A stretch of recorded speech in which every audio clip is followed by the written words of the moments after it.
কাতি পূজাৰ শুভেচ্ছা। আজি মই গুড়ৰ পায়স বনাম দেই। প্ৰথম গুড়খিনি গলাই লৈছোঁ। প্ৰথম গলাই ল'ম, তাৰপিছত বাকীখিনি কৰি থাকিম এটা এটাকৈ। গাখীৰখিনি গৰম কৰি ল'ম।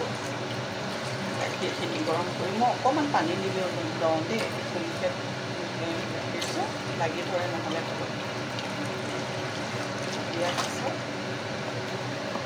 আজি গুড় দি বনাম। তাৰপিছত অকণমান ইয়াতে সদায় বেলেগ বেলেগ ষ্টাইলত বনাই যাওঁ। কি অকণমান আগতে দি দিছোঁ যাতে স্মেলটো পূৰা সোমাই যায়। মোৰ পায়সটো সিজিলে আৰু 80% মান, 20% বাকী আছে। মই ইয়াত এইটো কি কয়, কাজু আৰু আপোনাৰ চাউল কেইটামান খুন্দি দিলোঁ দেই। সেইটো আৰু গোটেইকেইটা ষ্টেপ দেখাই থকা নাই। বাকী গুড় দি বনাম, চাই থাকক। কাজু আৰু চাউল কেইটামান খুন্দি দিলে কি হয়, ডাঠ হয়। সদায় বেলেগ বেলেগ ষ্টাইলত বনাওঁ। কেতিয়াবা ড্ৰাই ফ্ৰুটছখিনি ভাজি লওঁ। গৰুখিনিত আজি ভাজি লোৱা নাই, ডাইৰেক্ট কেঁচা কেঁচাকৈ দিছোঁ।